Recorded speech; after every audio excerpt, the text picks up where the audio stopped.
G'day, and thanks for checking out the video. Today, we're going to be talking about Teenage Mutant Ninja Turtles, which I just got back from seeing. Now, this is the new adaptation by Michael Bay, which came out in 2014. Now, I realize that, you know, a lot of our American fans, yes, you guys did get this a long time before us in Australia, but I actually got to go check it out with my younger brother. And I think this provides a unique perspective. Now, my younger brother, he saw Teenage Mutant Ninja Turtles when he was younger, and he recently, like a month or two ago, he saw the Teenage Mutant Ninja Turtles film. I can't remember the director, but it was in the Suits, the original one, back in like the 80s or early 90s, like before Secret of the Ooze. That one. Yeah, so you got it? Cool. He loved that film, and which is really weird, because he really doesn't like older stuff. So, you know, I was amazed by the crossover appeal that the movie back then had to someone who is of the newer generation. Now, I first, you know, remember the Teenage Mutant Ninja Turtles from the Mirage comics, and I read them as a kid, and then obviously I went on into to see the, you know, 80s cartoon and even the TMNT cartoon, which was I think in early 2000s or maybe the 90s, but I can't remember. You guys know the one, like the Teenage Mutant Ninja Turtles. Man, I love that cartoon. But here's the thing, I could never discern which one was better than the others. Like, for example, comics, I read them first, so even though I couldn't, you know, apart from the weapons, you can't really tell who's who. I love that. That was my first introduction to them, so of course I'm going to love that. And they actually kill people. That's like, what? You have a sword and you're going to use it to harm another person? Crazy idea, right? But then the 80s cartoon, I really love that. It's like, it's just fun. And fun is what I think the Turtles are all about. Like, and I think that all kids gravitate to them because they're just fun, cool dudes. So, yeah, you know, they kick butt, but it's, you'd like to hang around them. Like, or you can, you know, impose like them as like your brothers if you have siblings, and you can be like, oh yeah, my brother's like that, or I'm totally like that cool guy, even though you're probably not. Trust me. I know, I used to think that I was like Raphael. And then you got, you know, the Teenage Mutant Ninja Turtles like later cartoon, which is very cool. It's like a serious, gritty version. I didn't like a few things, but for the most part, I actually like how the Turtles act in that one over the 80s one. I like that, you know, each individual Turtle is given more personality. But anyway, I'm not here to talk about the older stuff, and I'm sorry I haven't seen the CG one recently by Nickelodeon, but I'm here to talk about the movie that came out 2014. So, I went into this not thinking the greatest. I was like, oh great, here we go. Michael Bay is going to ruin another thing that I love. And I know that's probably cynical to sound, but that's honestly what I thought. Incidentally, are you guys liking my super party Hawaiian shirt? I thought when I went to see the Turtles, I have to do this in the most, you know, crazy way. And so crazy, yeah, cool, right? For me is Hawaiian shirt. But not, you know, I am still a nerd, so of course the top button had to be buttoned up. But anyway, so I was probably embarrassing my younger brother, and we went to see this film, and I was really interested to see what he'd think of it, because being this new, like, generation, even if I didn't like it, I'd be interested to see what it would be for him, because it was sort of marketed towards him, and, so you go through the movie, okay, obviously the main thing that everyone wants to hear, what do I think of the Turtles? The Turtles in this film, they're pretty good. I mean, I really like Raphael's my favorite, as I mentioned before. I really liked how he's portrayed in this, and except for, you know, the one line at the end where how he's telling everyone how much he loves them, and then they, you know, have a comedic thing at the end of that. Apart from that one thing, I thought everything, you know, I thought it was just good Raphael. As for the other Turtles, I think the only one that really grated on me, like in terms of personality, was Mikey.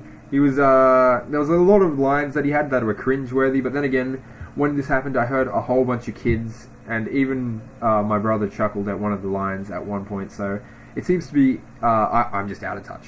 Maybe I'll never, you know, maybe I was never with it, but, so a lot of his stuff, the comedic lines, they fell a bit flat for me, but I could hear other people in the audience loving it just as much.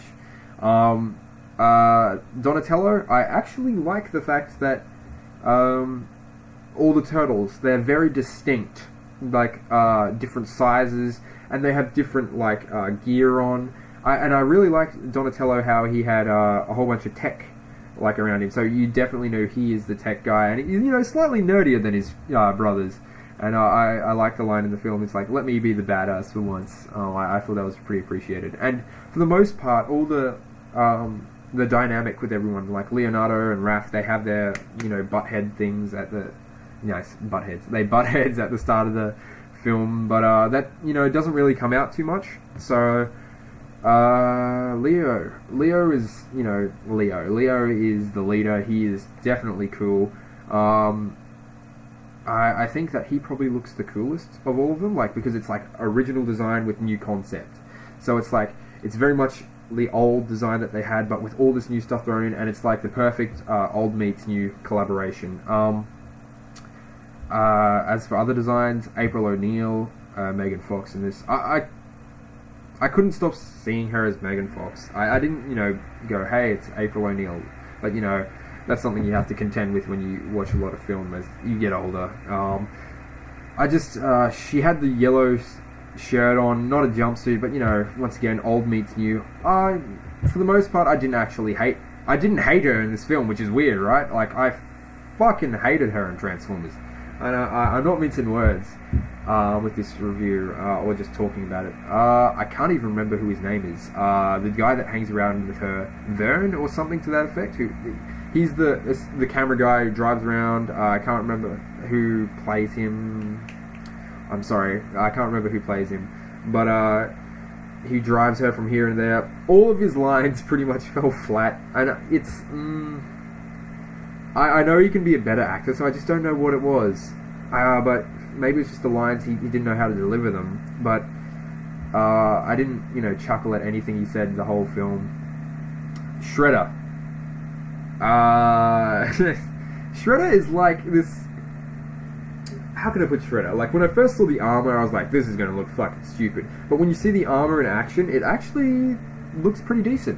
And as for the rest of the thing that I've been saying with the film, the whole theme of, hey, it's classic, but let's revitalize it for a new generation, it seems to be really good. I think this Shredder is just as, campy and lame, but sort of cool like he was in the 80s cartoon, in the fact that my favorite thing is the fact that they reference, tonight I dine on turtle soup. That was, I was there and smiling, and even like when Megan Fox, she says, she's trying to describe the turtles to her friend, and he's like, oh, are they aliens? And she's like, no, that's stupid. And I was like, I'm glad that, Michael Bay came to that realization through the fan outcry.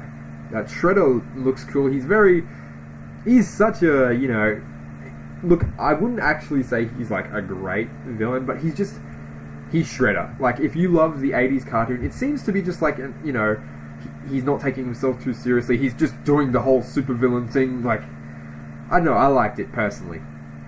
And Karai was there, but she doesn't really do too much, so maybe if they do a sequel, because they left it open at the end, they will, do more with her.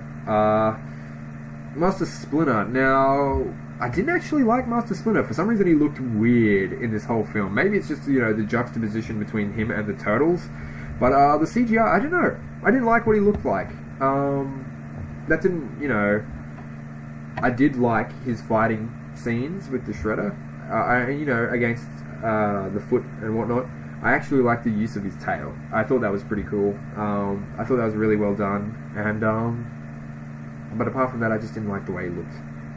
A couple of emotional moments in there. Like, when I say emotional, I mean like, Michael Bay will sprinkle them in across and he'll be like, look, I'm not just action, guys, I can be deep. It's nothing, it's overly emotional or, there's nothing you'll get dewy-eyed over or anything.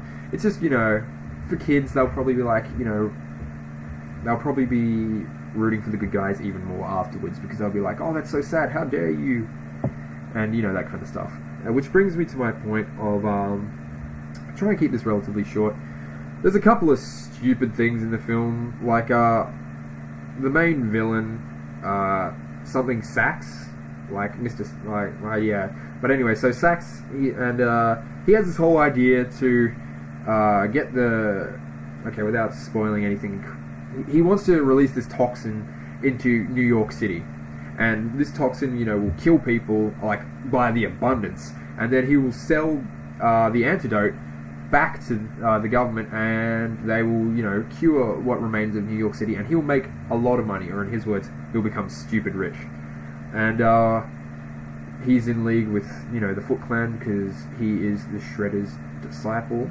And I thought this was really stupid, because he's like, I have this massive chimney sort of thing that will release this toxin out into the air. I'm like, okay, so you're going to release this toxin from your building, and then you're going to be like, hey, government, you know that fucking terrible disease toxin that came out of my building? I have the cure. I'm like, yeah, that doesn't look fucking suspicious at all. What a fucking stupid plan. But at the end of the day, I think the plot for the Teenage Mutant Ninja Turtles film is just trying to string you along until you get to the Turtles. Cool fight scene, more interaction between the Turtles, cool fight scene. As long as you don't take the plot too seriously, it's a Turtles film. It's fun. And that's what I think at the end of the day. I think kids, if you have any kids, they will love this film. I heard so many kids laughing in the audience, and even my younger brother who hates, like, I can't stress this to you guys enough, but I know you don't know him and you haven't even seen him on the channel, but he hates everything that is like, pre-2000 almost. So when he walks away from like the TMNT movie, like one all the way back then, with the costume suits no less, no fancy CGI, and he likes it, and then he comes away from this film and he likes it just as much, I think that's really good, because that means that even old fans and people from this new generation can latch onto the Turtles and have a good time. Me personally, what do I think? I think that the movie was good. I don't know, that's a controversial opinion, but I actually liked it, and I really love the Turtles. I don't know where I'd place it in my movie rankings of all of them, but it's definitely better than the third Teenage Mutant Ninja Turtles film. Definitely. So, take that as you will. I really enjoyed it. You know what? I wouldn't see it again, but if I have a nephew and a niece, and so, next time they're up, if the movie's still out, I might take them there for a day and see if they enjoy it.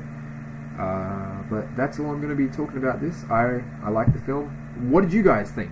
Have you seen the film? If so, leave a comment down below. If you want to let me know how crazy wrong I am, feel free. I would love to get your opinion and just hear why you think it's bad or why you think it's good. I'd just like to hear your guys' opinions, so leave them down in the comments below. Until then, I'll catch you guys later. Bye.